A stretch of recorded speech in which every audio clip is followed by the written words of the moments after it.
Welcome to Cancer and Peace. My name is Stewart, and I'm going to have a conversation here with my good friend, longtime cancer survivor, 18-year journey, Peter Scalzo. He's the host of our podcast today, and we want to welcome you to another conversation. And in our last podcast, as we planned it anyway, we talked about consecration, and it's consecrating your journey in such a way that you recognize that it is a journey that's been given. And, you're wanting to do something here, aren't you? Are you jumping right in? I'm jumping right in. Very quickly. Here's our new Cancer and Peace mugs. Bling it is. Bling. I'll drink to that. So for those of you who are watching this, we have our new Cancer and Peace. We have bling. Bling. Yeah, we're almost at a year. We're going to have a year celebration here before long. So we're almost soon at a year. And that's pretty exciting to think that a year of podcasts, a year of you and I talking, that's crazy. But we've had other guests here too. So it hasn't been just you and I. But yeah, we're excited about all that God's doing with Cancer and Peace and just being able to share our lives and hopefully share your lives too. So yeah. So you said, what were we talking about today? Oh, yeah. We're going to go back to talking about a topic. It was big about getting the bling in, wasn't it? Yeah. Okay. Yeah. So, the topic today, it fits into a bit of where we were at last time, because when we thought about consecration, it really meant that we surrendered our lives and wills to a higher power. In our case, our higher power is Jesus Christ. And the journey that we've been put on is not a journey that was just by happenstance. It was a journey that was important. So your cancer journey is really important. But it begs a harder question. And sometimes I know my own journey, it's easy to look at things and go, well, I assume where God's going.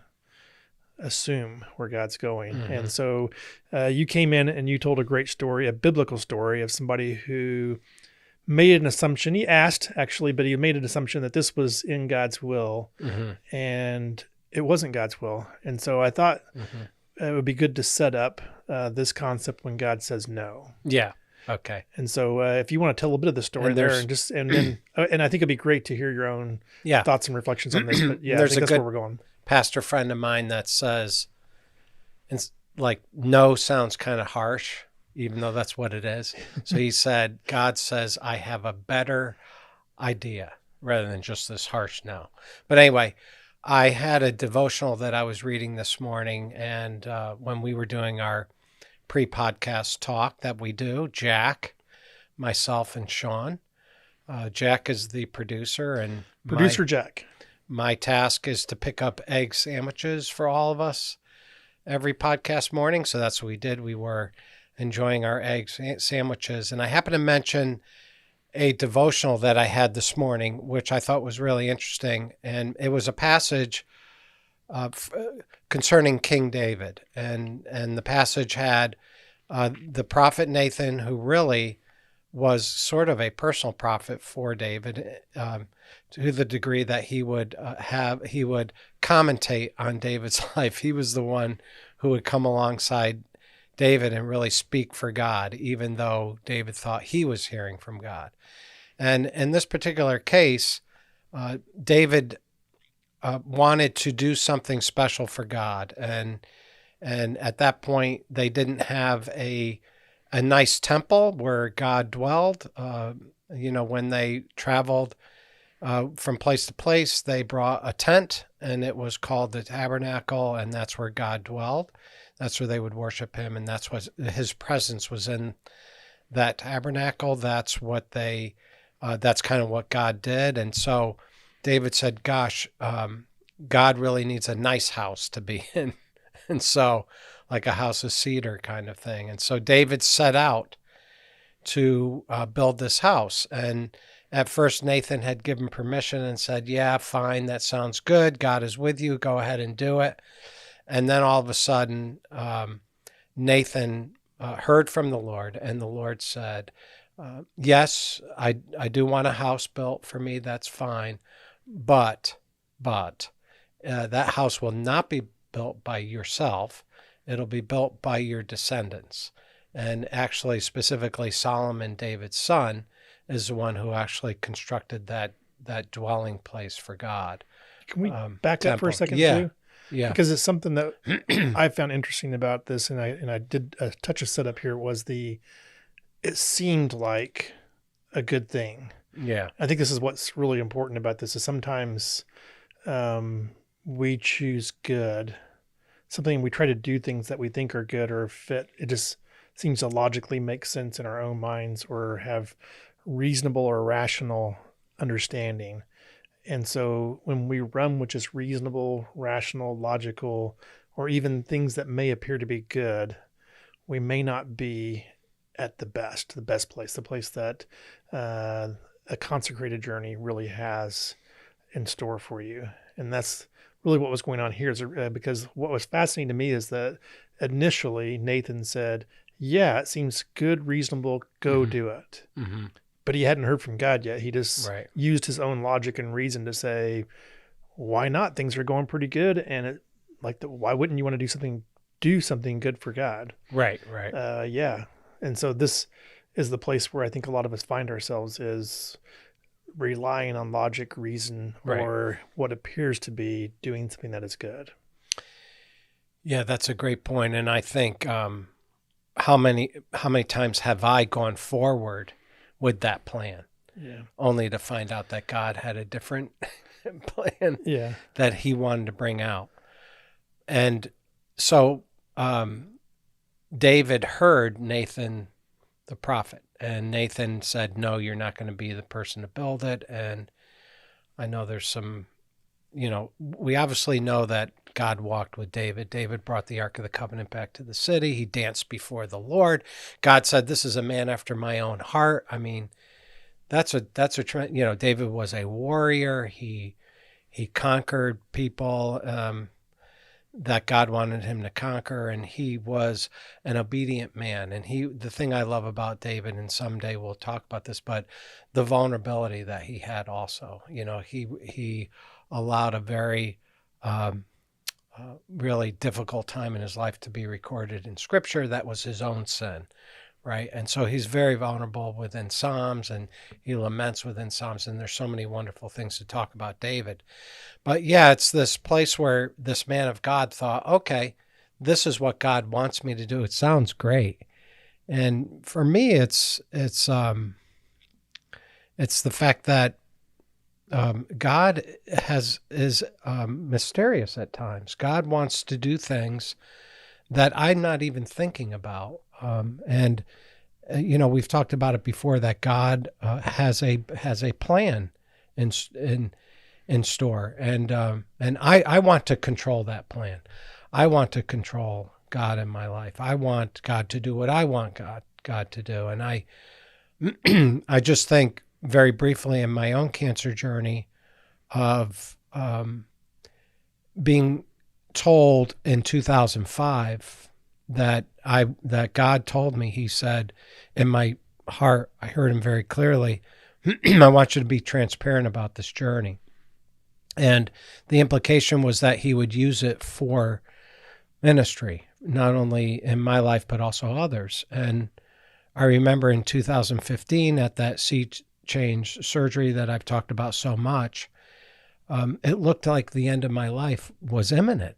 It was going to happen right away. Here's metastatic high-grade urothelial cancer, 5% survival rate. You're here in the hospital now. We couldn't get it. We got just the visible cancer that we could see out. Obviously, there's cells left. And I thought, well, God, this is not the right plan. Mm-hmm. This is not what you intended. I intended for me to emerge victorious from this surgery. Another recurrence. I think it was I forget what number recurrences. I counted them up the other day. Again, I've had 6 in this journey. But I thought, what had happened before was the cancer had been confined. They cut it out and it was fine. Well, that's not what this was in 2015. This was a complete change to that. And I was like, hold on, this is not what's supposed to happen. I don't have a ministry yet that I know of. So something's wrong with this plan.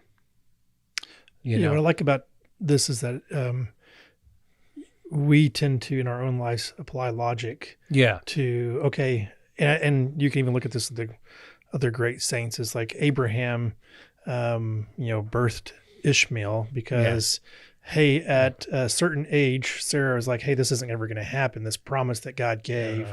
And so he came up with his own plan, and she gave him her, basically her servant.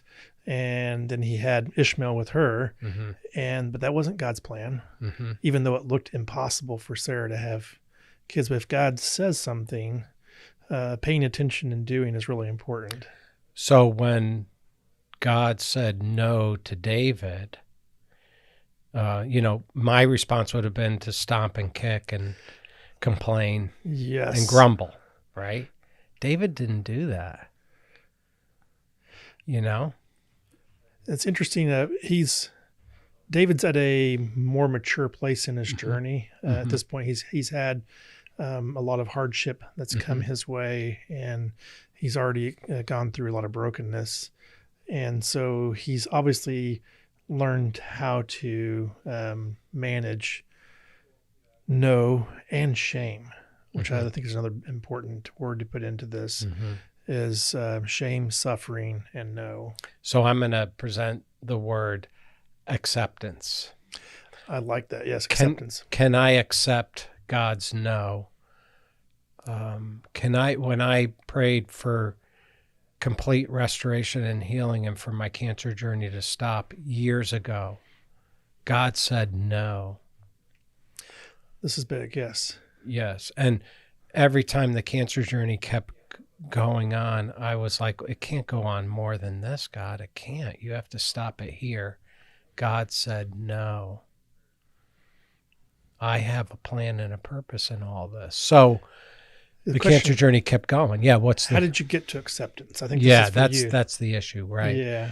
And I think that David sat, and then the passage we just looked at, it talked about he had a prayer of gratitude, right? And I think that the issue is, can I accept God's plan, even though it's different from my plan? And that's a journey for me. That's dealing with fear, anger, and sadness, the tough emotions, bringing them before God, the disappointment, that kind of thing, bringing it before God, the reciting of truth, which is God, trusting in him, even though I don't like the answer, but there's all kinds of passages of scripture that he is my best in mind, and he loves me, and nothing can separate me from his love, and all that. And so I think the issue for me is, Peter,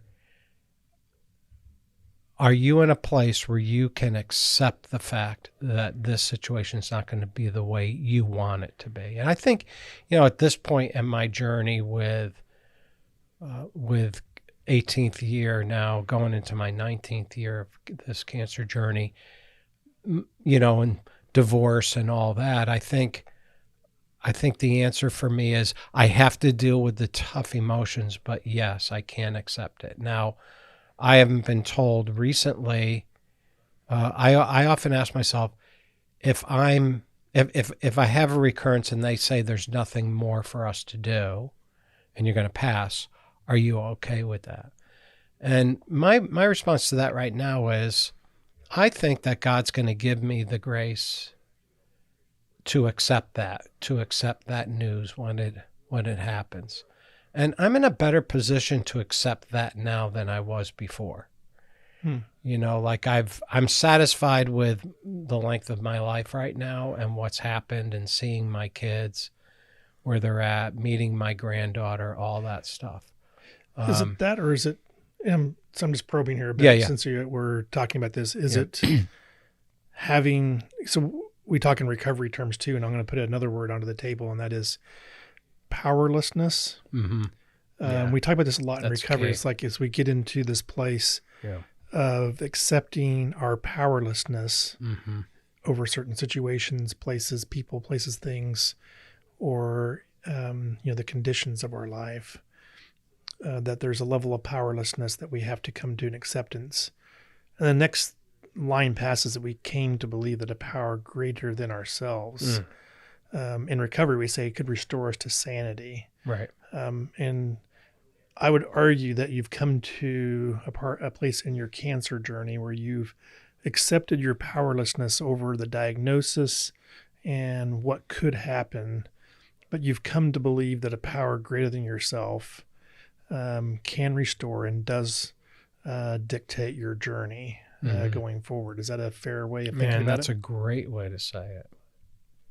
In recovery, we do this. We spend a lot of time. So it's examining, did we get ourselves to powerlessness over, and we say over our addictive behavior or our sin nature, and that we have to have a power greater than ourselves. And I think why this applies here is that we're submitting, we're accepting this power, the one who does have the power. We're accepting.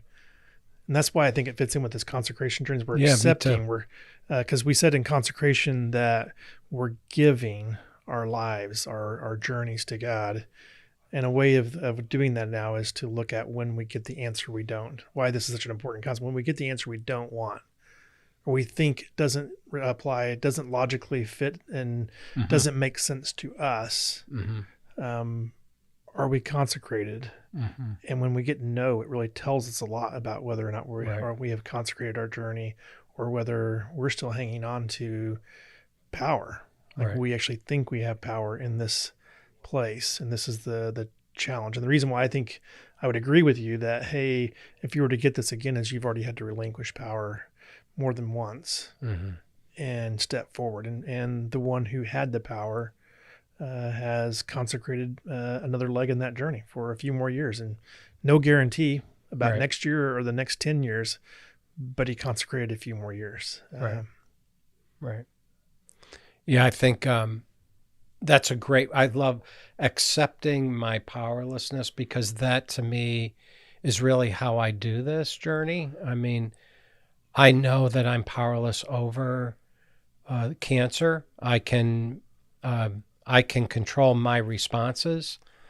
I can go to places that are healthy or unhealthy, how I'm going to respond, but I'm powerless over this journey and where it goes. And then the spirituality piece says, but my higher power is Jesus Christ.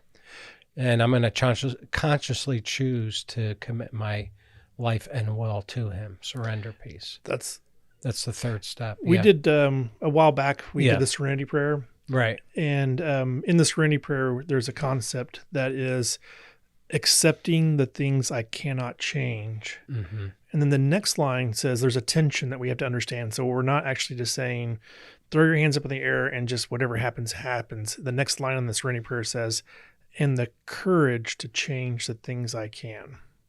So we have been given a place of will to step into the things we can. And I think as the journey goes on, the bigger things are stepping into trusting, is like committing, consecrating, releasing our lives and wills to Christ's care and control is such a big part of this. And then for this whole process, I'm going to say step 4, which is a fearless and honest inventory. For me, that means to look at my emotional life and what's going on. So I've accepted the fact that God may say no, and God has said no, let's say. I'm powerless over that. But can I trust my life to my higher power, Jesus Christ? The answer for me is yes. Can I choose to consciously surrender my life and will to him, and will? And the answer is yes. Then the fourth step, of course, with 12 steps is to do that inventory, look inside. And I do that next. I do. I look at those emotions that are stirring up in me, and talk with others, but go through an exercise with the Lord of recognizing, acknowledging these emotions, confessing things to God, and I've already made peace with God. Now I'm making peace with myself with that. Yeah, you're turning those. Yes. This is the act of turning your life and your will. Yep. Requires that you examine your life, that you actually know the things that you're turning over. It's not just a couple of words. It is literally, I'm going to take all those feelings, thoughts, emotions, my plans for the future, and I'm going to turn those over. And you're going to have to make conscious decisions. I know we did Joseph journey a while back, and it really defines a bit of what we're talking here, because Joseph was given a journey that wouldn't be one that he chose. And I love the way Greg Dietrich talked about this in that journey. He talked about this as that God had a better than plan.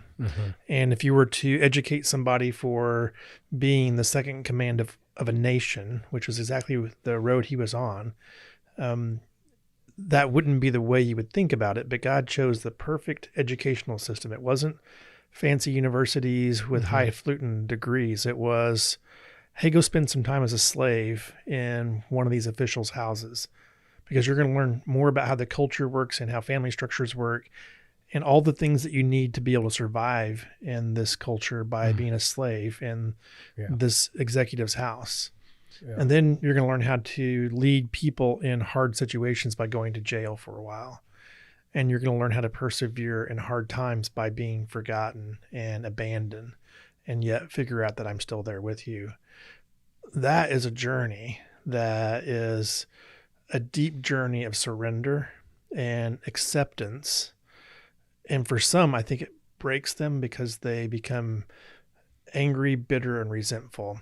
And so that piece you're talking about, inventory, if you don't examine where that's coming from, it's really speaking that this can either go really negative, because those negative emotions will consume you, or when they're surrendered, they can transform you. When they're surrendered to God, they can transform you. And Joseph was transformed into this amazing leader. Right. And so as I thought about that, and I think I shared this story of my own. I remember getting ready I was interviewing for this C title role at a major investment bank division in Houston. And I was sitting on this airplane reading Wild at Heart, one of our resources that we like. And God just said, if you go this way, this is not what I have for you. You'll lose your soul. It was a no. Now, my wife and I were looking at houses. We were way down the road of, this is going to happen, and we're on the final stages. But I got this. This isn't what I have for you. And if you go that way, it actually will probably destroy your life. And man, surrendering to, it's that same question. It's like, am I going to surrender to what God is saying here, or am I going to take control and do my own thing anyway? I'm going to pursue. Yeah. And like David, the decision to take that job seems very great, right? For your family, for you, your wife. And I mean, logical. Yes. Yeah, it sounds logical, great. Yeah. But God said no. God said no. Yeah. And the next year was one of the hardest years of my professional career. And one that I'll look back on and just be like, they weren't great memories, but it did open the door to something God did have for me. And the next 10 years, God transformed my inner person. Those angry, resentful, I think actually controlling is the word I would use most. My need to control. I actually had to learn how to let go of control in so many years. And that's still a work in progress. But there's a concept that we like to talk about that I got it from the Wild at Heart guys, listening to them talking. If you look back at the last year of your life, sometimes it just doesn't feel like there's been much growth. But look back at the last 10 years and see what has been happening. And if you've been surrendering, you're going to see things that will blow you away, like where God brought you the last 10 years. And if you're on a cancer journey right now, listening to this podcast, you're probably on that 10-year journey. I don't know how long I don't mean to put it into, hey, you're on a 10-year journey. I just mean that it's the part of the journey where you're going to look back and you're going to go, oh my gosh, I had no idea inside of that period of time that God was using this to bring me to a place of deep surrender, acceptance, trust, and to work through all those negative emotions of being, and in some cases, told no. Because if you're walking with cancer right now, my bet is you've asked to have this removed. And if it's not removed yet, you're in a no position right now. Right. And that's why it's such an important topic for us to talk about. Yeah, and I've heard testimonies many times of cancer patients that have said, this was the greatest event in my life. It was the hardest, but the greatest event in my life. And I know for me, recently I spoke in church and I did a sermon, and the wording, I forget, but it was something like, God used this journey to strip me down, but then to build me back up again the way he wanted it built, and the way that I would be most joyful and happy was to be built back up the way he wanted me built back up. And so that meant dependence on him, trust in him, surrender, like you said. And the inner journey, I would have never done that unless I went through the hardships that I went through. And I'm a much better person for having gone through these events in my life that have been so painful, yet have yielded such great fruit for me personally of a strong spiritual relationship with my higher power and strong relationships. One of my children said the other day that they think one of the most significant impacts in our family, I have 6 adult children, has been my recovery journey. I've been more vulnerable, transparent, softened. I listen better. I talk about my own issues, and it's had a huge impact on my kids. That's cool. Yeah, who would have ever thought that?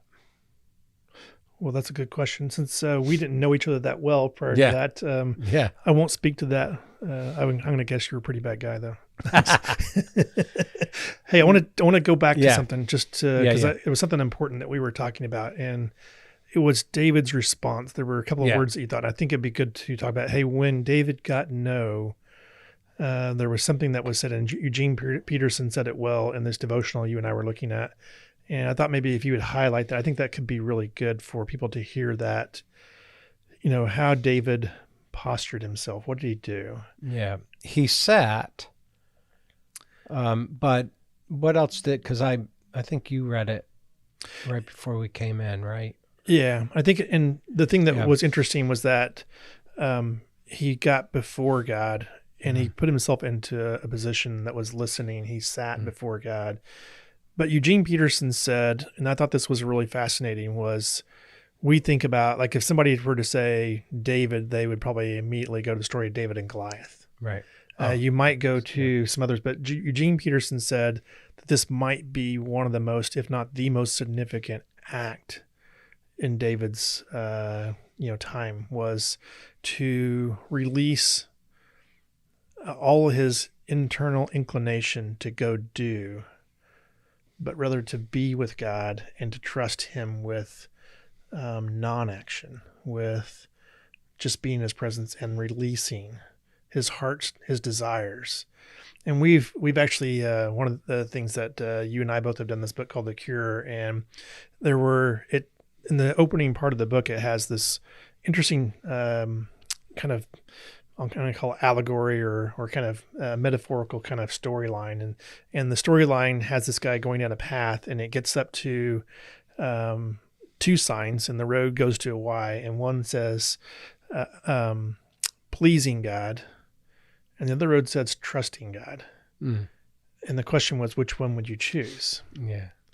And the reason why I think Eugene thought that this was such a meaningful part of David's journey, and why it was such an important part of his journey that won't be highlighted the same way Goliath was, but should be, was because rather than doing something for God, which is what David was proposing, he was asking him to trust God, which is an act of faith. Yeah. And so I think in my own life, it's a form of religion to do. Mm-hmm. But real relationship comes when you start trusting one another. And that's what the call is, to go sit in God's presence, means to go sit and trust him with whatever he wants to do with your life. And it doesn't mean to do nothing. If God, that serenity prayer piece is still important. I want to understand there's a tension there. It's like, accept the things I cannot change and have the courage to change the things I can. and the wisdom to know the difference is the Right. very next line. The wisdom to know the difference, and wisdom is part of something to apply to this journey. So I'm not trying to make this a binary. There's a tension here. Yeah. But David gets accolades for going out and fighting Goliath, and Eugene Peterson saying maybe his greatest work was to trust God and set in his presence. Mm-hmm. And I think that's what we're asking in this journey here too, is like, hey, if you've got to know, go sit in God's presence and trust him with what he's doing with your life. Mm-hmm. I think that's what we're talking about today. Mm-hmm. Yeah. Well, I don't know how long we've gone here, but we've probably gone long enough. Yeah. Any closing thoughts you want to throw in here before we wrap it up? I mean, for me, it's I'm not in control. And am I in a stage right now where I am surrendered and accept my powerlessness and trusting God for the journey? And Awesome. those are key threshold questions, I think, for all of us. Yeah. Well, thanks for sharing your life and your journey with us, Peter. And Thanks, Sean. check out the bling, everybody here. Anyway, hey, go check out the website, cancerandpeace.com. Peter has his book out there. Hey, we might even have bling out there before long. What do you think? Should we put some bling on the website? So we're appreciative of all of you guys who are listening. And you guys have a great day, and peace be to you. Yep.